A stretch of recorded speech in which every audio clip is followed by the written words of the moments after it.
Today, we're talking about two extremely common mistakes all of us make with anxiety that don't just fail to help, they actually make us spiral.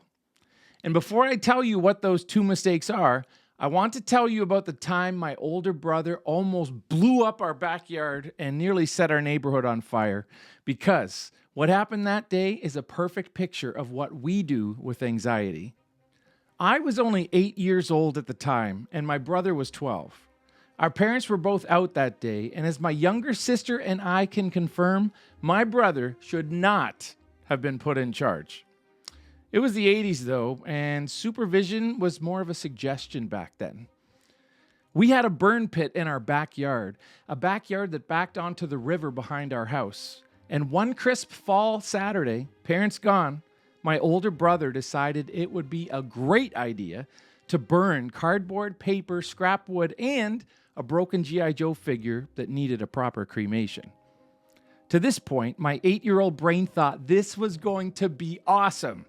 But then I saw what appeared to be a light bulb moment inside my brother's head, and I saw him disappear into the garage before coming out with a gas can.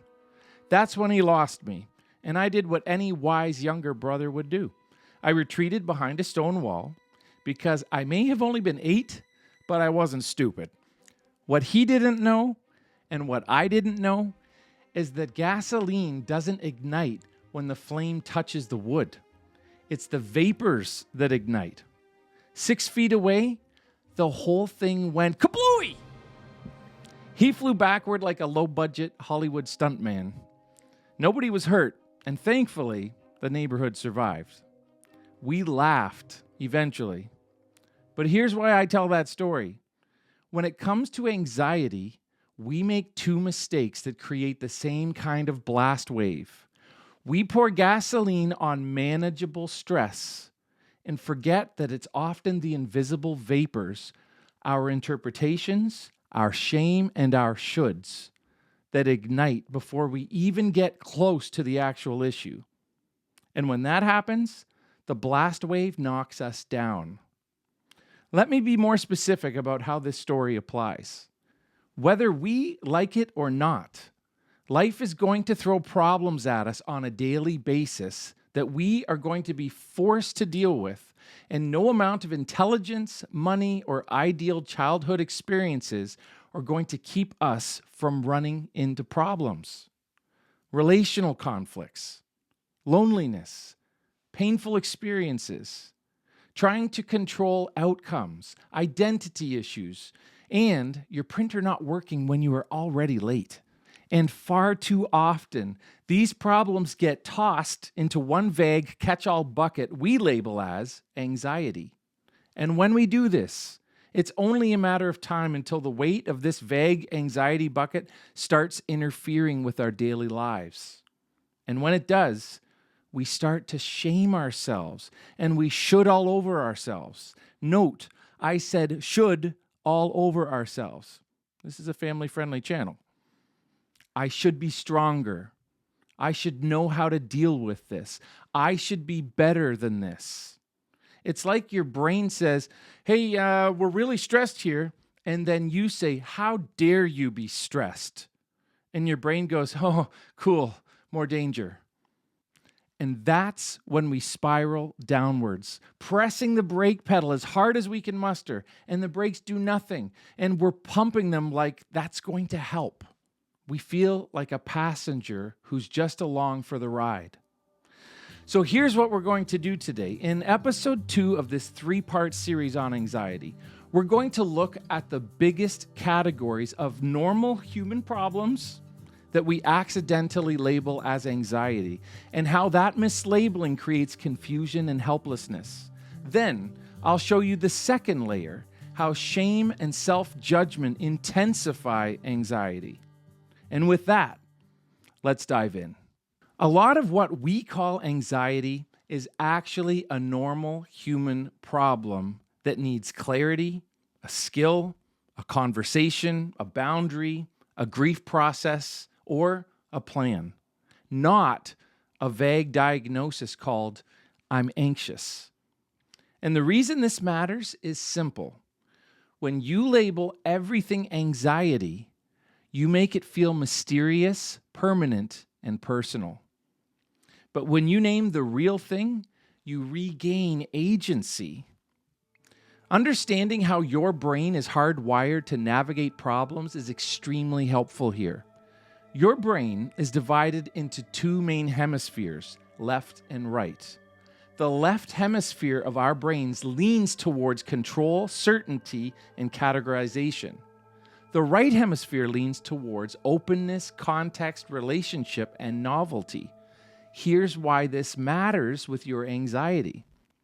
In Martha Beck's 2025 book, Beyond Anxiety, she explains that research on creativity indicates that these two ways of thinking seem to toggle. That is, when one goes on, the other goes off. For this reason, Martha recently said on the Mel Robbins podcast that anxiety kills creativity. But the inverse is also true. Creativity kills anxiety. This might explain why getting lost in Lego or creating art can feel therapeutic, because in a very real sense, it is. But understanding that creativity kills anxiety also means that when we properly label our problems as mysteries to investigate, instead of mislabeled anxiety, we engage in right brain creativity that says, I'm curious about this problem. I wonder what's really going on here, and I wonder how I can fix this problem. This is how we usually handle problems, like when something is wrong with our Wi-Fi or when we're learning something new. But when we have the entirely false expectation that we should not have problems in the first place, and when we do, we then toss that problem into the vague anxiety bucket, this shuts off the creative and curious part of our brains, and we feel helpless, anxious, and like a total failure. I recently heard Tony Robbins say, the biggest problem is that people think they aren't supposed to have any problems. And when we believe we aren't supposed to have problems and toss them into that anxiety bucket, we are now triggering a part of our body called our sympathetic nervous system, which controls fight or flight response, increased heart rate, increased breathing, muscle tension, and adrenaline release. And when our false expectations trigger our sympathetic nervous system like that, it makes solving the actual problems far more difficult. This is why former Secret Service agent Evie Pampura says in her book, Becoming Bulletproof, that Secret Service agents train to recognize when their sympathetic nervous system activates, and instead of panicking, they regulate it by slowing their breathing and by focusing on deliberate actions. Doing so engages the body's parasympathetic nervous system, which slows heart rate, grants access to clear thinking, and allows for precise decisions even under pressure. Now, if Evie and I just lost you there with all the nerdy neuroscience stuff, let me de-nerdify how all of this impacts our anxiety. Imagine you're in your kitchen at home, fully engaged in making supper, and out of the corner of your eye, you see something unexpected. And when you see it, you conclude, snake, because the brain doesn't whisper that word. Your sympathetic nervous system engages and your breathing and heart rate increases. Adrenaline is released and you feel immediate panic, as in, I am not safe here. But imagine that just 2 seconds later, you realize that it's a piece of rope from your dog's chew toy. The moment you properly categorize what you're seeing is not a snake or a threat of any kind, your parasympathetic nervous system kicks in, which is responsible for calming your body down. Your breathing and heart rate immediately slow. You become curious and have a significantly easier time accessing the part of your brain that is in charge of decision-making and problem-solving.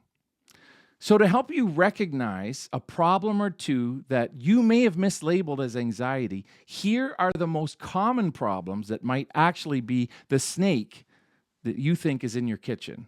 Note, If you're watching this on YouTube, you can scan the QR code on screen to access a 2-page PDF where I define the following problems more specifically. And if you're listening on Spotify, Apple Podcasts, Audible, or listening on YouTube as you numb out doing laundry, you can see the link in the description.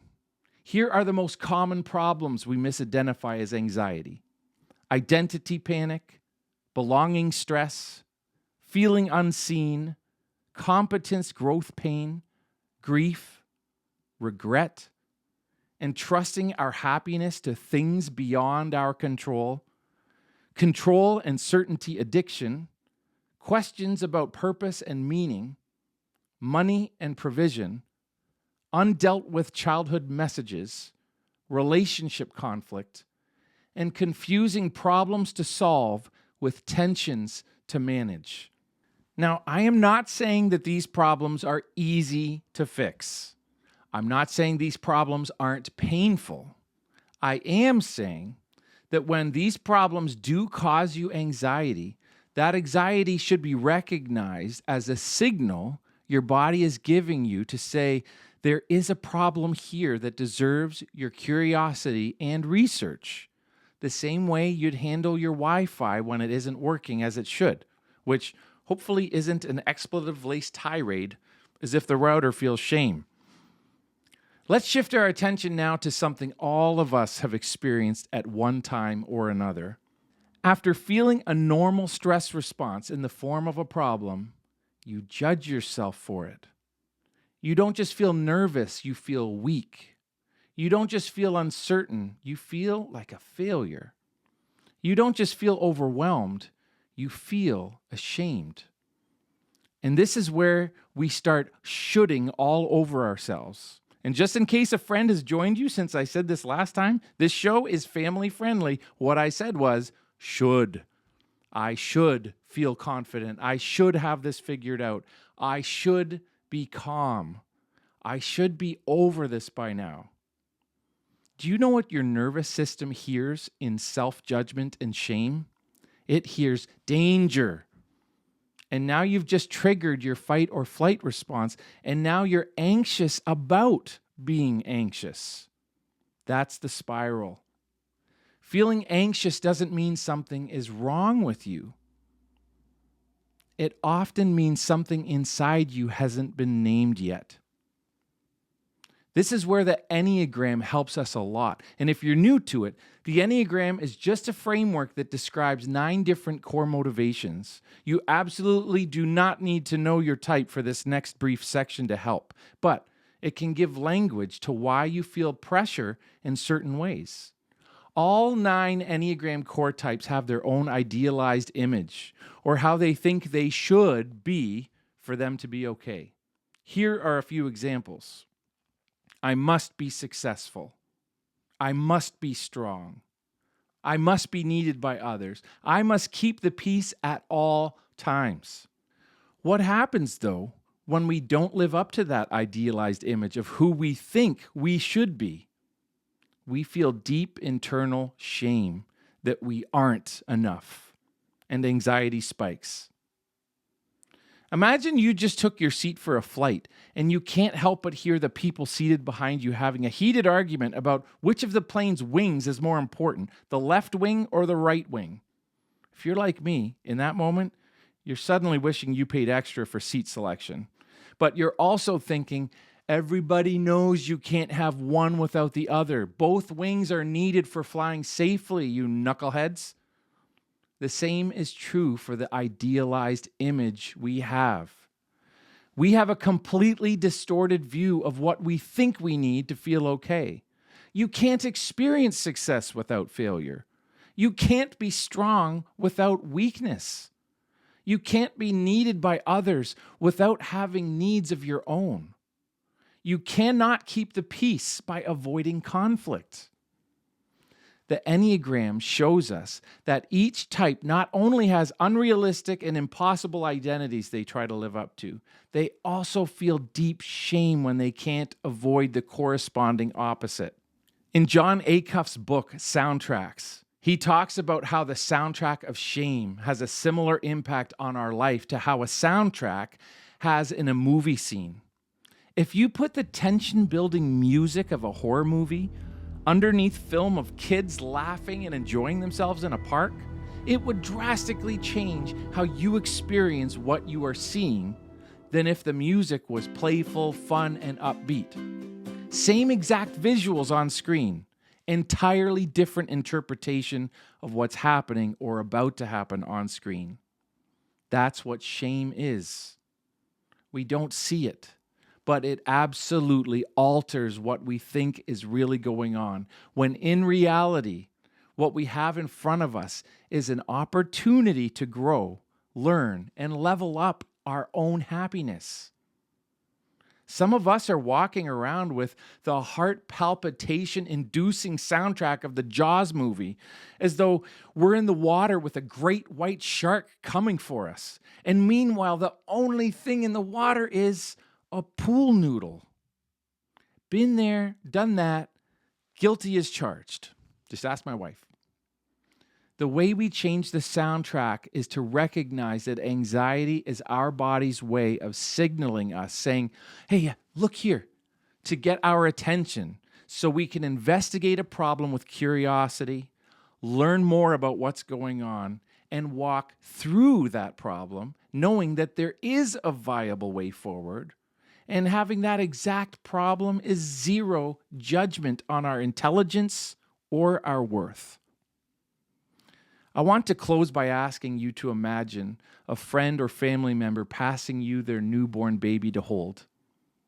As you're gazing into that little miracle in your arms, which of the following two things are you more likely to think in that moment? Option A, oh, you are so precious. You are so loved and so amazingly beautiful. Or option B, you are not enough. You should be ashamed of yourself for how little you know. There's so much more you have to learn and do before you are worthy of being loved. Which of those two responses is the one you would think of as you held that little human? You know the answer. You are no different than that precious, loved, and beautiful little human. Embrace that your worth is not based on the problems you have. And shaming yourself for being human, shaming yourself because you still have more to learn and you still have room to grow, that is not kind. It's not helpful or true. Your anxiety makes you no less loved or beautiful than that newborn human who also has lots to learn and room to grow. You are enough. You are loved. Whew, heavy stuff, but so important to remember. Well, I hope this episode was both encouraging and helpful to you today. I do have just a couple important things to pass along before we conclude.